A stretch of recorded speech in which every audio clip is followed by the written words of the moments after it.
What's going on, everybody? Mortem here, this time bringing you a video about what is next for Owlcat Games, as they have just recently finished doing the paid DLC, basically, for Pathfinder Wrath of the Righteous, and Rogue Trader has already been out for quite some time. I think it's a fair question to be curious about what's next for one of the more prominent studios behind CRPGs these days, and luckily, thanks to a very recent content creator AMA, we have some, I would say, fairly substantial answers to those questions, and while obviously some of this stuff is way too far off to give any specific details, we do have quite a bit of information to go over, including, as the title probably told you, that there are several games in development, they would like to add full voice acting to everything going forward, and just a few odds and ends. Now, before anybody asks, as this was a content creator AMA, yes, I was invited to ask questions, but this past week my son has been starting school, so I've been pretty distracted, and by the time I got to this, everybody had already asked everything I wanted to ask anyway, so none of these are directly from me. Moreover, while I'm going to be summarizing some of this stuff and talking about their answers to questions, I'm not going to be going over everything. Some of it's honestly just pretty straightforward. So with that in mind, I'll try to put a link in the description below to the AMA itself if you're curious about reading all of this for yourself. But with that out of the way, let's actually talk about some of this stuff. So right away, they announced that they have several new games in development. Now, once upon a time, I had heard a rumor that they had said something like 4, but here they only said several. However, we have some further information from just that. While it's interesting that they have several games in development, we obviously are curious about what those are. In this very same AMA, they made it very clear that they are not working on a Pathfinder, Starfinder, or a World of Darkness game, as it turns out, so it's hard to say exactly what these are, but we do know a few things. One of them is going to be in Unreal Engine 5, and then at least one of the others, I suppose, is going to be in Unity, as that's where pretty much all of their experience is. Now, what's curious about that specifically is that also, in this AMA obviously, they have stated that they continue to make isometric CRPGs with the familiar approach of things like Wrath of the Righteous and Rogue Trader. But when it comes to that Unreal Engine 5 game,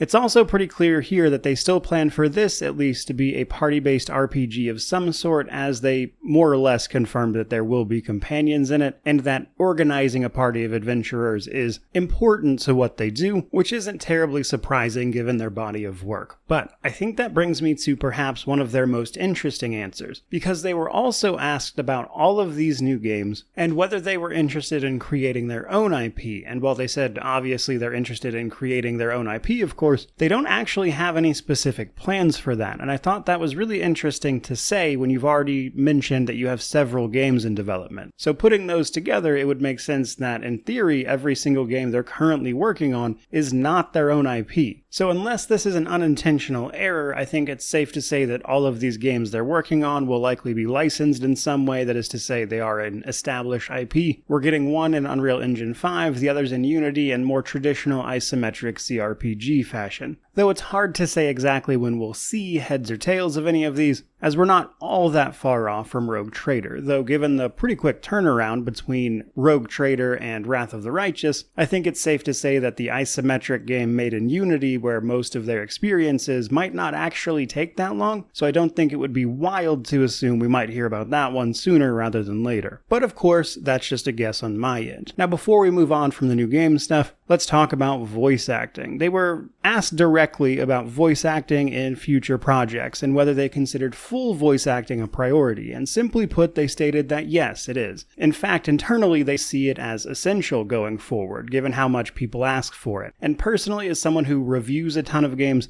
I don't care about voice acting personally, but I can tell you it is make or break for a lot of people. So I think if you're a company trying to sell video games, that's probably important to know. So it makes sense that they're moving in that direction. However, obviously, that's not the easiest thing to do in comparison to just saying it. It comes with a huge budget. Working to put full voice acting in everything they do going forward is a high priority for them, and we've kind of already seen that with the Dance of Mass DLC, and I believe the upcoming Rogue Trader DLC is also planned to be fully voice acted. Now, when asked about how voice acting might complicate some of their future endeavors in terms of, say, dialogue complexity, as let's be honest, their games are quite wordy, they said that it is indeed a concern of theirs. And essentially they're looking into solutions to solve that problem and try to make sure that they can still have those reactive dialogues to everything, though they did also make it clear here that they are not looking for AI to do this, which I thought was important to mention here as well. Now, I would say that's about everything on the games that they have in development, but there were some other just kind of noteworthy things I wanted to mention very quickly. In terms of DLC reception for Wrath of the Righteous, Dance of Masks was really well received, and it was comparable to The Last Sarkorians, and those two are kind of their best of all of the paid DLC, and that they plan to take some of that information and roll with it going forward in terms of making more DLC, which is why things for, say, Rogue Trader are more focused in that direction, things that add companions and content, etc. So nice to see them moving in the right direction there. And of course, they were asked about any interest in working on further Warhammer 40k games or Pathfinder and Starfinder, and while they aren't working on any right now, they said that obviously they would be interested in doing more in the future, and that if they do another Pathfinder game specifically, they would have a long debate about what edition to use, first or second, and they are leaning more towards second just generally. And then of course, they'd look at, what kind of classes and things that would take to implement. But essentially, they're not ruling out ever working on those again, but they're simply not in development right now. And then they talked about some cut content and things that didn't get added to Wrath of the Righteous specifically, or just kind of cut content in general. For instance, at one point they were going to try to add some sort of automated buffing process to Wrath of the Righteous specifically, but it simply lost precedence to other features, and then they simply never had a chance to revisit it, as clearly they have to move on at some point. And then with Rogue Trader, they mentioned that the planet of Santiel's Pride is actually cut content. There was a lot more going on there, which makes sense if you've ever visited it in game. It seems like there's a lot of stuff that was supposed to happen there, and then nothing really does. And not exactly cut content per se, but they also played around with the idea of a DLC being added to connect Kingmaker and Wrath of the Righteous, which I just thought was an interesting little footnote. I don't know exactly how that would have happened, but fun to think about if nothing else. And then last but not least, to wrap this video up, it was asked if they had any plans to bring any of their games to Game Pass, and essentially they said that they are open to this as a concept, but they have no plans to do so at the moment, but that given its popularity, obviously they would be interested in reaching that audience, but they don't have any plans or agreements or anything like that. And I expect if we were to hear word on that, it would probably come with the announcement of their future titles, I would say. But I think that is about as good a place as any to wrap up this particular video. I certainly hope you enjoyed it, found it informative. Do let me know what you think about all these revelations down in the comment section below. And of course, if you want to read everything that was gone over, the link to the AMA is down below as well. Regardless of all that, truly, just thank you so much for watching. I really do appreciate it. May you wander in wisdom and have an amazing day.